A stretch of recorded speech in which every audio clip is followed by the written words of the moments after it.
ایک مشہور قول ہے، بات اس میں نہیں کہ تم کتنی زور سے مارتے ہو، بات اس میں ہے کہ تم کتنی زور سے چوٹ کھا کر بھی آگے بڑھتے رہ سکتے ہو۔ جیت اسی طرح ہوتی ہے۔ مجھے لگتا ہے یہ بات زندگی کے ہر شعبے پر لاگو ہوتی ہے، خاص طور پر جہاں خطرہ مول لینا پڑتا ہے۔ اب ٹریڈنگ کی دنیا میں تو یہ روز کی حقیقت ہے، ہر روز ایک نیا مقابلہ۔ بالکل، آپ کو ہر روز چوٹ لگتی ہے اور ہر روز اٹھ کر دوبارہ لڑنا پڑتا ہے۔ اور آج ہم اسی میدان کے کچھ چیمپئن سے سیکھنے کی کوشش کریں گے۔ جی، ہمارے پاس ملینئر ٹریڈرز نامی کتاب سے کچھ بہترین نکات ہیں۔ اور ہمارا مشن یہ سمجھنا ہے کہ وہ کون سی خاص حکمت عملی اور اس سے بھی اہم وہ کون سی ذہنیت ہے جو کامیاب تاجروں کو ہم جیسے عام لوگوں سے الگ کرتی ہے۔ تو چلیں اس میں گہرائی سے اترتے ہیں۔ ضرور۔ تو سب سے پہلے بات کرتے ہیں اس بنیاد کی جس پر ہر کامیاب ٹریڈر کی عمارت کھڑی ہوتی ہے، یعنی ذہنیت اور نفسیات۔ ہمارے ذرائع میں پہلا اور سب سے اہم اصول ہے، خود کو جانو، اپنی ٹریڈ کو جانو۔ یہ سننے میں تو کسی فلسفی کا قول لگتا ہے، لیکن ٹریڈنگ میں اس کی کیا اہمیت ہے؟ دیکھیں، یہ کسی بھی چارٹ یا حکمت عملی سے زیادہ اہم ہے، کیونکہ مارکیٹ تو ایک غیر جانبدار جگہ ہوتی ہے، لیکن آپ غیر جانبدار نہیں ہیں۔ آپ کے اندر ڈر ہے، لالچ ہے، امید ہے، یہ سب جذبات موجود ہیں۔ اور اگر آپ کی ٹریڈنگ کی حکمت عملی آپ کی شخصیت سے میل نہیں کھاتی، تو آپ دباؤ میں آ کر ہمیشہ غلط فیصلے کریں گے۔ بالکل، اس کی ایک سادہ سی مثال لیں۔ فرض کریں آپ ایک بے صبر انسان ہیں جسے فوری نتائج چاہیے، لیکن آپ نے کسی کے کہنے پر ایک طویل مدتی سرمایہ کاری کی حکمت عملی اپنا لی ہے۔ تو پھر جیسے ہی مارکیٹ تھوڑی سی گرے گی، آپ گھبرا کر سب کچھ بیچ دیں گے۔ بالکل، چاہے حکمت عملی کتنی ہی اچھی کیوں نہ ہو، آپ خود کو ہی ناکام کر دیں گے۔ اسی طرح اگر آپ بہت زیادہ سوچ بچار کرنے والے یعنی تجزیاتی ذہن کے مالک ہیں، تو تیز رفتار ٹریڈنگ جسے اسکیلپنگ کہتے ہیں وہ آپ کو مفلوج کر دے گی۔ آپ فیصلہ ہی نہیں کر پائیں گے۔ ہمارے ذرائع میں راب بکر کا ذکر ہے جو اس اصول پر عمل کرتے ہیں۔ جی، اور ان کی مثال بہترین ہے۔ وہ کہتے ہیں کہ وہ ہفتے میں 50 سے 100 پپس کا ہدف رکھتے ہیں۔ اب یہاں پپ فوریکس یعنی کرنسی مارکیٹ میں قیمت کی حرکت کا سب سے چھوٹا یونٹ ہوتا ہے۔ اچھا، وہ جانتے ہیں کہ تکنیکی طور پر ان کا سسٹم اس سے زیادہ کما سکتا ہے، لیکن اگر وہ اس سے زیادہ کا لالچ کریں گے تو وہ جذباتی اور بے قابو ہو جائیں گے۔ تو انہوں نے اپنی انسانی حدود کو پہچان لیا ہے اور اپنی حکمت عملی کو اس کے مطابق ڈھال لیا ہے۔ جی، یہی خود شناسی ہے۔ تو یہ اپنی کمزوریوں کو تسلیم کرنے کے بارے میں ہے، اور شاید سب سے بڑی کمزوری اس وقت سامنے آتی ہے جب آپ کو ایک بڑا نقصان ہوتا ہے۔ وہ جو انتقامی ٹریڈنگ کا تصور ہے کہ بس ایک ہی ٹریڈ میں سارا نقصان پورا کر لوں، یہ تو ایک بہت خطرناک جال ہے۔ یہ سب سے خطرناک جال ہے، کیونکہ اس وقت آپ منطق سے نہیں بلکہ غصے اور مایوسی سے کام لے رہے ہوتے ہیں۔ اور یہاں چکھیز کا مشورہ وہ تو سونے کے حروف سے لکھنے کے قابل ہے۔ وہ کیا کہتے ہیں؟ وہ کہتے ہیں کہ ایک ہی بڑی ٹریڈ سے نقصان پورا کرنے کی کوشش مت کرو، بلکہ چھوٹے چھوٹے قدموں سے اسے واپس حاصل کرو۔ ان کا ایک بہترین جملہ ہے، 100 کانٹریکٹس پر آدھا پوائنٹ بنانا 10 کانٹریکٹس پر 10 پوائنٹ بنانے سے کہیں زیادہ آسان ہے۔ واہ، یعنی خطرے کو کم کرو اور آہستہ آہستہ اپنا کھویا ہوا اعتماد اور کنٹرول بحال کرو۔ بالکل، جب آپ چھوٹی چھوٹی کامیابیاں حاصل کرتے ہیں تو آپ کا دماغ دوبارہ پٹری پر آ جاتا ہے۔ آپ پھر سے منطقی فیصلے کرنے لگتے ہیں، جبکہ نئے تاجر اکثر کیا کرتے ہیں، وہ ایک ہی بڑی خطرناک ٹریڈ لے کر اپنا پورا اکاؤنٹ ہی ختم کر بیٹھتے ہیں۔ اسی نفسیاتی کنٹرول سے جڑی ایک اور بات بھی ہے۔ انڈی جونز کلنٹ ایسٹ فوڈ کا حوالہ دیتے ہوئے کہتے ہیں کہ باکسنگ کا پہلا اصول اپنا دفاع کرنا ہے، اور ٹریڈنگ کا بھی یہی اصول ہے، اپنے سرمائے کی حفاظت کرو۔ جی، یہ سب سے بنیادی لیکن اکثر نظر انداز کیا جانے والا اصول ہے۔ لیکن ایسا کیوں ہے؟ یہ سننے میں تو بہت آسان لگتا ہے۔ نئے تاجر اس پر عمل کیوں نہیں کر پاتے؟ کیا یہ صرف لالچ ہے؟ یہ لالچ بھی ہے اور ایک غلط فہمی بھی۔ نئے تاجر سوچتے ہیں کہ ٹریڈنگ کا مطلب ہے پیسہ کمانا، جبکہ پیشہ ور تاجر جانتے ہیں کہ ٹریڈنگ کا پہلا مطلب ہے پیسہ نہ گنوانا۔ آپ کا سرمایہ آپ کے اوزار ہیں۔ بالکل، اگر آپ کے پاس ہتھوڑا ہی نہیں ہوگا تو آپ کیل کیسے ٹھوکیں گے؟ مارکیٹ آپ کو دوسری، تیسری، چوتھی غلطی کا موقع دے سکتی ہے، لیکن اگر آپ کا سرمایہ ختم ہو گیا تو کھیل ہی ختم، پھر کوئی دوسرا موقع نہیں۔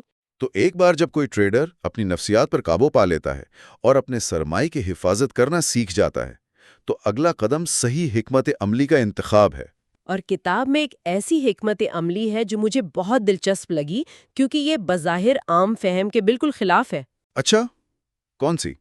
ڈینا ایلن کہتی ہیں کہ جب کسی اسٹاک کے بارے میں اچھی خبر آئے اور اس کی قیمت گر جائے تو اس گراوٹ کو خریدو۔ یہ تو الٹی بات لگتی ہے۔ جی، اور یہیں پر ایک عام ٹریڈر اور ایک تجربہ کار ٹریڈر کا فرق ظاہر ہوتا ہے۔ ڈینا ایلن اسے بنیادی تضاد یا فنڈامنٹل ڈائیورجنس کہتی ہیں۔ اس کے پیچھے کی منطق کیا ہے؟ منطق یہ ہے کہ جب کسی کمپنی کے بارے میں متوقع اچھی خبر آتی ہے تو وہ لوگ جنہوں نے پہلے سے کم قیمت پر خریدا ہوتا ہے وہ خبر آتے ہی اپنا منافع وصول کرنے کے لیے بیچنا شروع کر دیتے ہیں۔ اسے کہتے ہیں خبر پر بیچو۔ اچھا، تو اس فروخت کی وجہ سے قیمت عارضی طور پر گر جاتی ہے، حالانکہ کمپنی کی بنیادی صحت تو اچھی ہے۔ بالکل، یہ قلیل مدتی منافع خوری کا دباؤ ہوتا ہے۔ ڈینا ایلن انتظار کرتی ہیں کہ یہ بیچنے والے تھک جائیں۔ جب فروخت کا دباؤ ختم ہو جاتا ہے تو مارکیٹ کو احساس ہوتا ہے کہ ارے یہ تو ایک اچھی کمپنی ہے جو اب سستے داموں مل رہی ہیں، اور تب وہ خریدتی ہیں۔ لیکن یہ سننے میں بہت خطرناک لگتا ہے۔ مطلب اس میں تو ٹائمنگ کا بہت بڑا کھیل ہے۔ اگر کوئی غلطی کرے اور اصل وجہ منافع خوری نہ ہوئی بلکہ کوئی اور بری خبر ہوئی تو بہت بڑا نقصان ہو سکتا ہے۔ آپ نے بالکل صحیح پکڑا۔ یہ ایک اعلیٰ خطرے والی حکمت عملی ہے اور ہر کسی کے لیے نہیں۔ اس کے لیے گہری تحقیق اور مارکیٹ کی نفسیات کو سمجھنے کی ضرورت ہے۔ لیکن یہ اس بات کی بہترین مثال ہے کہ کامیاب تاجر اکثر بھیڑ کے خلاف سوچتے ہیں۔ بھیڑ کے خلاف سوچنے سے یاد آیا ایک اور نقطہ، اس کے بالکل برعکس ہے۔ اشکان بلور کا مشاہدہ بہت سادہ مگر گہرا ہے۔ مارکیٹ کا رخ صرف ایک بار بدلتا ہے لیکن رجحان مسلسل جاری رہتا ہے۔ یعنی بھیڑ کے ساتھ چلو، اس کے خلاف نہیں۔ یہ دونوں حکمت عملیوں کا تضاد ہی تو ٹریڈنگ کو اتنا دلچسپ بناتا ہے۔ اشکان کا نقطہ یہ ہے کہ زیادہ تر لوگ مارکیٹ کے عروج یا زوال کو پکڑنے کی کوشش میں اپنا پیسہ اور توانائی ضائع کرتے ہیں۔ وہ اس ایک لمحے کی تلاش میں رہتے ہیں جب مارکیٹ پلٹ جائے۔ جبکہ فزکس کے اصول کی طرح قیمت اس وقت تک ایک ہی سمت میں چلتی رہتی ہے جب تک کوئی بہت بڑی مخالف قوت اسے نہ روکے۔ بالکل، شماریاتی طور پر رجحان کی سمت میں ٹریڈ کرنے میں کامیابی کا امکان کہیں زیادہ ہے۔ میں نے ہمیشہ سنا ہے کہ رجحان آپ کا دوست ہے، لیکن یہ مشاہدہ کہ رخ صرف ایک بار بدلتا ہے اس اصول کو ایک نئی روشنی میں پیش کرتا ہے۔ اس کا مطلب ہے کہ ہم میں سے زیادہ تر لوگ اپنا وقت اس ایک لمحے کو پکڑنے میں ضائع کر رہے ہیں جو شاذ و نادر ہی آتا ہے، بجائے اس کے کہ اس تسلسل سے فائدہ اٹھائیں جو ہر وقت موجود ہے۔ اور یہ بات براہ راست ٹائرون بول کے نقطے سے جڑتی ہے۔ وہ کہتے ہیں کہ آپ کبھی بھی ٹریڈ کے عین اوپر یا نیچے کو نہیں پکڑ سکتے۔ ایک پرانی کہاوت ہے کہ مارکیٹ کے عروج پر کوئی گھنٹی نہیں بجتی، اور منافع ہاتھ میں رکھے برف کے گولے کی طرح ہوتا ہے جو تیزی سے پگھل سکتا ہے۔ کیا خوبصورت مثال ہے۔ لالچ آپ سے کہتا ہے کہ رکو، تھوڑا اور اوپر جائے گا، تھوڑا اور پھر اچانک مارکیٹ پلٹتی ہے اور آپ کا سارا منافع ختم ہو جاتا ہے، بلکہ آپ نقصان میں چلے جاتے ہیں۔ جی، ٹائرون بول کا اصول سادہ ہے۔ جب مارکیٹ آپ کو پیسہ دے رہی ہو تو کچھ لے لو، نقصانات کو چھوٹا رکھو اور منافع کو چلنے دو، لیکن راستے میں کچھ منافع جیب میں بھی ڈالتے جاؤ۔ یہ اتنا آسان اصول ہے کہ زیادہ تر لوگ اس پر عمل ہی نہیں کر پاتے۔ تو ہم نے ذہنیت اور حکمت عملی پر بات کی، اب آتے ہیں ان جدید حربوں اور رسک مینجمنٹ پر جو ان حکمت عملیوں کو عملی جامہ پہنانے کے لیے ضروری ہیں۔ ہر کوئی کہتا ہے کہ سٹاپ لاس استعمال کرو، لیکن فرینکی لا اس کی ایک ایسی وجہ بتاتے ہیں جو صرف نقصان روکنے سے کہیں زیادہ گہری ہے۔ وہ کہتے ہیں کہ یہ کنٹرول برقرار رکھنے کے بارے میں ہے۔ ان کا نقطہ شاندار ہے۔ وہ کہتے ہیں کہ جس لمحے آپ کی ٹریڈ نقصان میں جاتی ہے اور آپ کے پاس کوئی سٹاپ لاس نہیں ہوتا، آپ ڈرائیونگ سیٹ سے اٹھ کر پچھلی سیٹ پر بیٹھ جاتے ہیں۔ اچھا، اب مارکیٹ گاڑی چلا رہی ہے، آپ نہیں۔ آپ صرف امید کر سکتے ہیں کہ مارکیٹ خود ہی صحیح سمت میں مڑ جائے گی۔ آپ نے فیصلہ کرنے کی طاقت کھو دی ہے۔ جبکہ سٹاپ لاس کا مطلب ہے کہ آپ زبردستی دوبارہ ڈرائیونگ سیٹ پر آ کر بیٹھ جاتے ہیں۔ بالکل، سٹاپ لاس کا مطلب ہے کہ آپ کہتے ہیں ٹھیک ہے، میں غلط تھا، میں یہ چھوٹا سا نقصان قبول کرتا ہوں، پوزیشن بند کرو۔ اب کنٹرول دوبارہ آپ کے ہاتھ میں ہے۔ آپ فیصلہ کریں گے کہ اگلی ٹریڈ کب، کہاں اور کتنی بڑی لینی ہے۔ یہ نفسیاتی کنٹرول بہت ضروری ہے۔ کنٹرول کی بات سے ایک اور دلچسپ حکمت عملی یاد آئی جو عام طور پر بہت بری سمجھی جاتی ہے، گرتی ہوئی قیمت پر مزید خریدنا یعنی ایوریجنگ ڈاؤن۔ لیکن رولنڈ کیمبل ایوریجنگ ان کی حکمت عملی استعمال کرتے ہیں۔ ان دونوں میں کیا فرق ہے؟ یہ تو سننے میں ایک جیسے لگتے ہیں۔ فرق نیت اور منصوبے کا ہے۔ ایوریجنگ ڈاؤن ایک جذباتی رد عمل ہے۔ آپ کی ٹریڈ نقصان میں ہے، آپ ضد میں آ کر اور پیسہ لگا دیتے ہیں اس امید پر کہ قیمت واپس آئے گی۔ اس کے پیچھے کوئی منصوبہ نہیں ہوتا۔ کوئی منصوبہ نہیں، جبکہ ایوریجنگ ان ایک پہلے سے طے شدہ حکمت عملی ہے۔ رولنڈ کیمبل کو ٹریڈ لینے سے پہلے ہی معلوم ہوتا ہے کہ وہ کس کس قیمت پر مزید خریدیں گے۔ وہ منصوبہ بناتے ہیں کہ میں 4 حصوں میں خریدوں گا۔ اچھا، تو یہ گھبراہٹ میں لیا گیا فیصلہ نہیں بلکہ ایک منصوبہ ہے۔ جی، اور ان کا ایک انکل پوائنٹ بھی ہوتا ہے۔ انکل پوائنٹ یہ کیا ہے؟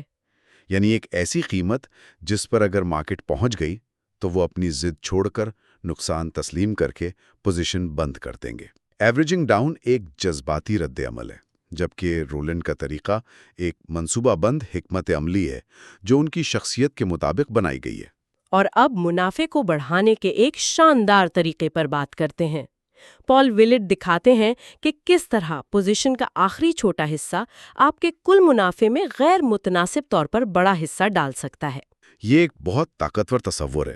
فرض کریں آپ نے 20 کانٹریکٹس خریدے۔ آپ کا منصوبہ ہے کہ ہر ایک پوائنٹ کے منافع پر آپ کچھ کانٹریکٹس بیچتے جائیں گے۔ جیسے +1 پوائنٹ پر آپ نے 5 کانٹریکٹس بیچے اور اپنا سٹاپ لاس خرید کے قیمت پر لے آئے۔ اب آپ کی ٹریڈ میں کوئی خطرہ نہیں۔ ٹھیک ہے۔ پھر آپ نے +2 پر مزید 5 بیچے اور +3 پر مزید 5۔ تو اب آپ کے پاس صرف 5 کانٹریکٹس باقی رہ گئے ہیں، یعنی اصل پوزیشن کا 25%۔ بالکل، اور فرض کریں کہ مارکیٹ ایک بڑا رن لیتی ہے اور آپ یہ آخری 25 کانٹریکٹس +7 پوائنٹس پر بیچتے ہیں۔ جب آپ حساب کریں گے تو آپ حیران رہ جائیں گے کہ کل منافع کا 50% سے زیادہ حصہ انہی آخری 25% کانٹریکٹ سے آیا ہے۔ واہ، یہ حکمت عمل آپ کو منافع بھی محفوظ کرنے دیتی ہے اور ایک بڑی جیت کا موقع بھی فراہم کرتی ہے۔ جی بالکل۔ ان تمام حکمت عملیوں اور حربوں کے لیے تیاری اور مشق کی ضرورت ہے۔ حسین ہورنیکر کا مشورہ شاید نئے تاجروں کے لیے سب سے عملی مشورہ ہے۔ وہ کہتے ہیں کہ حقیقی رقم سے ٹریڈ کرنے سے پہلے اپنے ڈیمو اکاؤنٹ کو 2 بار نہیں بلکہ 3 بار دگنا کریں۔ یہ بہت اہم ہے۔ جیسے ڈاکٹر سرجری سے پہلے لاشوں پر مشق کرتے ہیں، اسی طرح ٹریڈر کو بھی ورچوئل پیسے سے مشق کرنی چاہیے۔ لیکن وہ صرف مشق کرنے کو نہیں کہہ رہے، وہ ایک معیار مقرر کر رہے ہیں۔ اپنے اکاؤنٹ کو 3 گنا کرنے کی شرط۔ جی، یہ شرط یقینی بناتی ہے کہ آپ کی کامیابی صرف خوش قسمتی نہیں بلکہ آپ کے طریقہ کار میں واقعی کوئی برتری ہے، ایج ہے، جو حقیقی مارکیٹ میں بھی کام آئے گی۔ یہ آپ کو جھوٹے اعتماد سے بچاتا ہے۔ اور آج کے جدید مارکیٹس میں ایک نیا چیلنج بھی ہے۔ آج کل زیادہ تر ٹریڈنگ انسان نہیں بلکہ کمپیوٹر الگوریدم یعنی بلیک باکس کرتے ہیں۔ ایسے میں ایک انسانی ٹریڈر کیسے مقابلہ کر سکتا ہے؟ اسٹیو آکو نے اس کا ایک بہت ہوشیارانہ طریقہ نکالا ہے۔ ان کا طریقہ واقعی لاجواب ہے۔ وہ کمپیوٹرز کو ان کے ہی کھیل میں ہرانے کی کوشش کرتے ہیں۔ وہ مارکیٹ کو جانچنے کے لیے چھوٹے چھوٹے آرڈرز ڈالتے ہیں، جسے وہ پروبیٹیو آرڈرز یعنی تحقیقی آرڈرز کہتے ہیں۔ یہ بالکل ایسا ہی ہے جیسے آپ اندھیرے کمرے میں داخل ہونے سے پہلے اپنا ہاتھ آگے بڑھا کر ٹٹولتے ہیں۔ بالکل وہی، مثال کے طور پر وہ تھوڑی سی بولی لگاتے ہیں یہ دیکھنے کے لیے کہ کیا دوسرے خریدار ان کے ساتھ آتے ہیں اور قیمت کو اوپر دھکیلتے ہیں، یا وہ تھوڑی سی پیشکش کرتے ہیں یہ دیکھنے کے لیے کہ کیا بیچنے والے جارحانہ ہیں۔ ان چھوٹے آرڈرز کے رد عمل سے وہ ان بڑے الگوریدمز کے ارادوں کو سمجھنے کی کوشش کرتے ہیں۔ تو ان تمام نکات کو سمیٹتے ہوئے ہم نے کیا سیکھا؟ یہ واضح ہے کہ کامیابی صرف کسی خفیہ حکمت عملی کا نام نہیں بلکہ یہ گہری خود شناسی، سخت نظم و ضبط اور مسلسل سیکھنے کا ایک نہ ختم ہونے والا عمل ہے۔ بالکل۔ ان تمام کامیاب تاجروں میں جو ایک بات مشترک ہے وہ یہ ہے کہ کوئی ایک جادوئی فارمولا نہیں ہے۔ ہر ایک نے اپنی شخصیت، اپنے رسک برداشت کرنے کی صلاحیت اور مارکیٹ کے اپنے تجزیے کی بنیاد پر اپنے لیے ایک منفرد نظام بنایا ہے۔ کامیابی بڑے چھکے لگانے میں نہیں بلکہ مستقل مزاجی اور اپنے نقصانات کو قابو میں رکھنے میں ہے۔ ہم نے کامیاب تاجروں کی طرف سے بہت سی حکمت عملیوں پر بات کی، جن میں سے کچھ ایک دوسرے سے متضاد بھی لگتی ہیں، جیسے رجحان کے ساتھ چلنا، مقابلہ، گراوٹ کو خریدنا۔ اس سے مارکیٹ کی نوعیت کے بارے میں ایک آخری گہرا سوال ذہن میں آتا ہے، جسے ہم اپنے سامعین کے لیے چھوڑ جاتے ہیں۔ کیا مارکیٹ ایک ٹھوس قابل پیش گوئی نظام ہے جس کے قوانین دریافت کیے جا سکتے ہیں، جیسے فزکس کے قوانین، یا یہ ایک متحرک، زندہ میدان جنگ ہے جہاں کامیابی کا انحصار ایک ذاتی انداز اور حکمت عملی تلاش کرنے پر ہے جو کسی مخصوص عارضی برتری کا فائدہ اٹھا سکے؟